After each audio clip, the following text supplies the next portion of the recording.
Hey y'all, this is AL Big Madame, and this is the recap review for Tyler Perry's Sistas.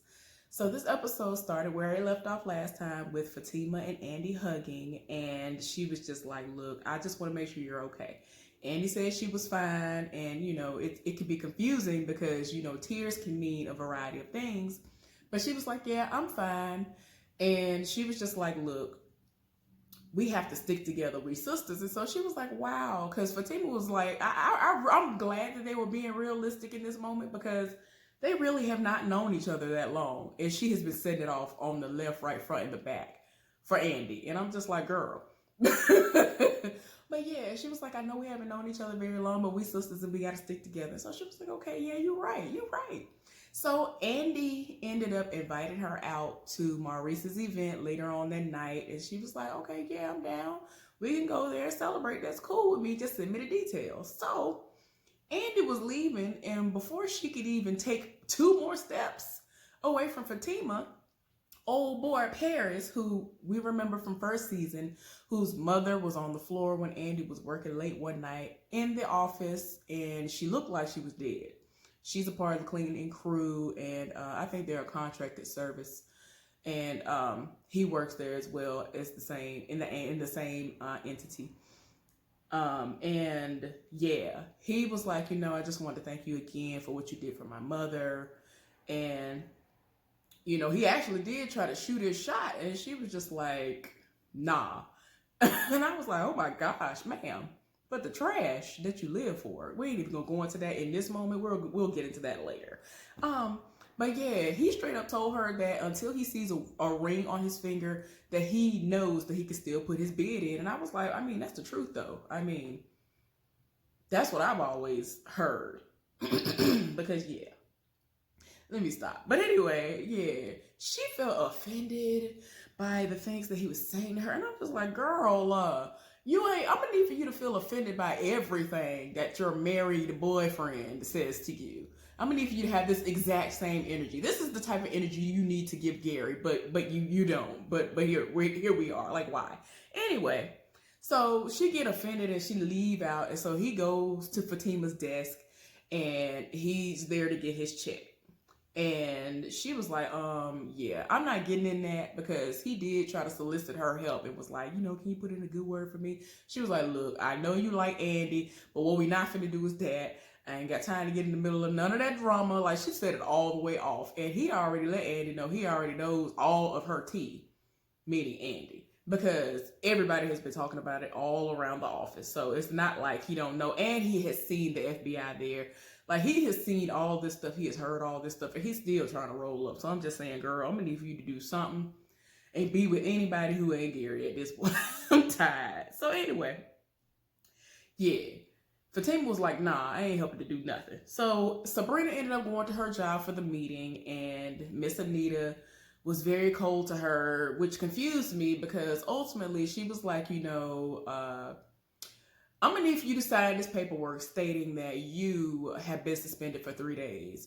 Although they tried to suspend Sabrina for 3 weeks. So Anita was just like, look, ain't nobody got time for you to be out for 3 weeks. Maurice already out. And I got a new dude here I need you to train. So sign this paperwork and basically make it seem like you have been out for 3 days, which she hadn't been. She had literally been out for like the rest of that other day or whatever, like a day maybe. But yeah, ended up having to go train some new dude who was fine, named Jacoby. That man's fine. Where they be finding all these fine people? Okay, but anyway, let me digress. She ended up having to go train this dude who has had previous experience in banking and all this stuff. He was at some credit union when he was in college, so he already has 3 years of experience under his belt. So he's in the middle of, before she even starts training him, she was like, excuse me for a minute. She went around the corner and she ended up calling Maurice and was like, I'm gonna need for you to understand that they got me down here training somebody else, and he on the phone still acting like he is so hurt up and bruised and on disability and all this other stuff. And yeah, he was like, yeah, I'm on my way. Like, he done went all the way off. He was like, what? They better not be trying to take my spot. Oh, it must be this per India or whoever he said. Must be trying to set this up. I know it's her. I know she the reason why this going on. I was like, oh my gosh. So anyway, since he feels like his job is in jeopardy, he is on his way down there to set it off. So Danny is in her feelings on her break at the airport, and she has been calling Preston, leaving messages and all of that, like saying that she might have, overstepped, and, she just wants him to return her phone calls. Then, since she has been having all of the calls from the airport to be transferred to her phone, she gets a phone call thinking maybe it's Preston. So she's answering as though she is actually still in the building at the airport, when it's one of the people who Zach works with. Y'all know that Zach works at the airport as well, and since he's been locked up, nobody knows at the job. They're wondering where he is. This old guy, it's an older man who's there, and he can't really do much of nothing. Danny read this man down and was like, you need to learn how to do something. You can't even pick up 2 people's bags. You should have been retired. Like, she read that man all the way down and was like, look, don't nobody got time for this. For him to not be answering the phone, it must be something serious. So I'm going to call him. And so he was like, well, I've been calling him and he ain't answering the phone. And so she was like, he can't afford to lose this job. They took too much to get him, for him to even get that job. Ain't nobody got time for him to not be answering the phone. So something must be really wrong. So she was like, I'm going to figure out what it is, whatever. So anyway, Karen ended up telling Danny what happened, and that it's crazy. And so, as far as what happened with Zach, and then Andy went to go see Karen, and they were talking, and that's when she found out about the situation as well. And so she straight up told Karen that she's wrong for not going and bailing Zach out. He can't be like that. He out here in these streets. And she just kept saying, I'm not going to bail him out. I'm not going to bail him out. I'm conflicted on the situation. But at the same time, you could tell that before she really started getting into Aaron like that Zach had been changing for the better. So I'm like, girl, I would have just went and bailed him out for old time's sake, because he needed that job. He actually has been doing what he needs to do. But I would have read him for filth and been like, don't try nothing else again, because this is the last and final time. But I don't know. I'm very 50-50 on it. Because I'm going to need for him to understand he can't be stooping to stalker levels to do all this stuff over somebody he ain't with no more. But anyway. So, y'all, Maurice done rolled up in there with a whole walker. I was like, bro, what we do? Y'all, I can die. I was screaming. I was like, what is wrong with you? This fool done rolled up in there, literally rolled up in there with a walker. Walking as slow as he possibly can, really trying to just really put it on thick, lay it on thick, like he is just so hurt. He is just so hurt, and I can't even really hardly walk. And so he finally he really is pulling out all the theatrics. And so he starts going around to the area where the tellers are, and then old boy Jacoby opened the door for him all quick and all this other stuff. He done rolled up in there. And he done went completely off. And so he done told that boy to get out his spot and everything. And so Sabrina was like, I'm gonna need for you to go over here to a safe area, which is, far, far away from right here. And, I'll be with you in a minute. And so she done went over to the side and is talking to Maurice and trying to figure out what he doing up in there and why he got the walker. And so he was like, girl, you see these cameras here? I'm like, girl, yeah. You don't understand what's going on up in here? I would have came up in there with a walker faking it too. I'm over here getting disability. I'm finna mess myself up. I was like, wait a minute.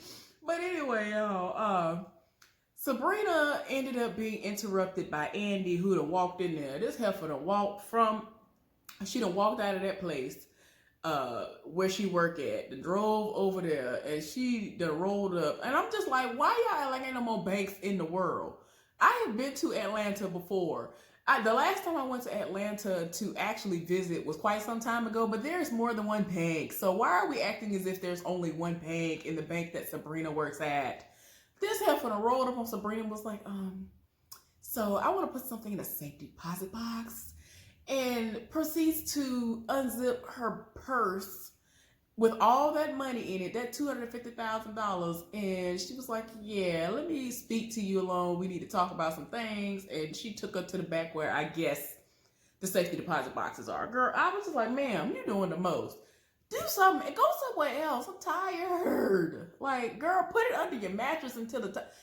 Go back with some of that money. She could have went and bought an actual safe and stored it at somebody's house or something until all of this blows over. I wouldn't have been bringing up nothing. Nobody's nothing. I ain't bringing nothing up into nobody, especially not that bank that Sabrina working. Anyway, y'all, I'm talking to myself apparently because ain't nobody. Do you hear me? But do you feel me though? I don't think nobody feel me on none of this stuff because it's like I'm seeing this and this ain't making common sense to nobody else. So anyway, Maurice is by himself talking to Jacoby and he over here trying to grill this boy and he was like, well, I actually do know what I'm talking about. I know what I'm doing or whatever.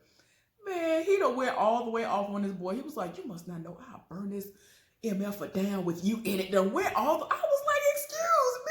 Sir, you did not have to go off like that. Done went completely off on this boy. And this man, I'm sorry, because Jacoby is a fine man. But anyway, and earlier you could tell that Sabrina was feeling it. And I was like, yes, ma'am. I'm going to need for you to see he fine. Because I was about to say, we're not finna sit up here and act like this man ain't fine. And you could see that they had a little bit of a vibe earlier. And he did tell her that she smelled good and all these other things. So yeah, anyway, Zach is still in jail. Old girl who is the police officer, she over here basically taunting him. And I'm just like, girl, go find something else to do. But at this point, she doing the most and she in her feelings. And it's like, in a way, I get it. But at the same time, girl, get over it. Get over it and move on because y'all are like in y'all 30s now. You in your 30s, honey. And you over here still in your feelings that deep when you could have said this the first time you ran into Zachary. So what has happened is back in the day, long time ago, Zach was paying her all this attention and giving her all the attention that she could have possibly wanted. And yes, they were young and all of this, but he did all of this in the hopes of being able to be the first of one of his friends to smash her. There was a bet out there. She wanted to know, and if this actually really was what she suspected, and he confessed to say, yes, there was a bet.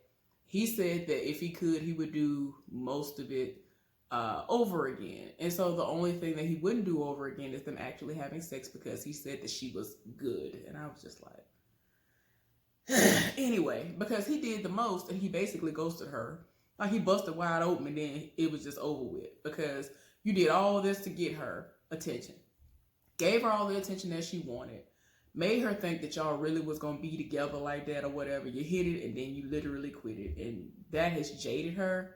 She expressed herself about that and was like, I didn't like myself like that. And I didn't think nobody wanted me. And then this is what you do. She done went off. But then eventually we find out that his bail has been posted. She let him out. And the bail was posted by Fatima. Fatima done set it off. Now it's dark outside. So Fatima waited till she got off work. And she did it. I felt like she was going to do it. So I'm glad. I'm like, okay, Fatima. Because you can already tell they kind of brewing up something for them to like be together or something or whatever. I don't know. Screw or something.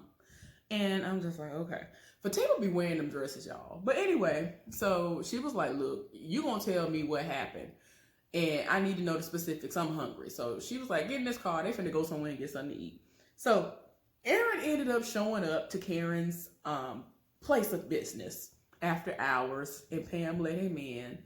And, she ended up telling Pam to go home and come up here and clean up tomorrow and all of this. And so they're talking.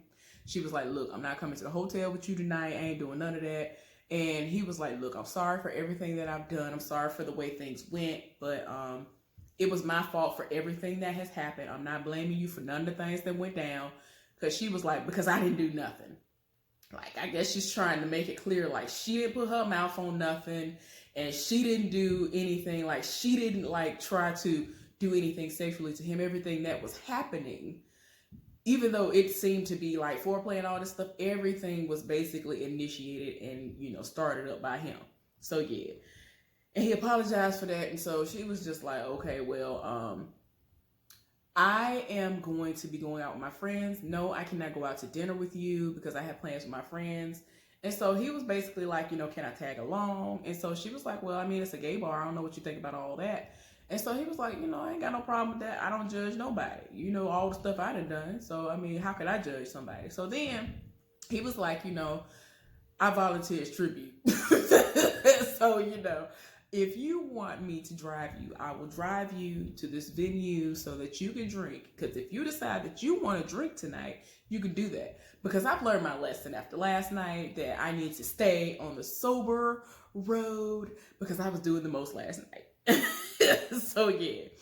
Danny ended up going home. You could tell that she's still in her feelings, and Preston has not called her, and Sabrina has a key to her place, and so she showed up. She has an Uber share outside, and she is ready. You could tell she's ready. She's like, look, I got an Uber share outside. I think this is gonna be lit. I think this is gonna be a good situation. This is gonna be a good thing tonight. I think we're gonna get towed down, all of that.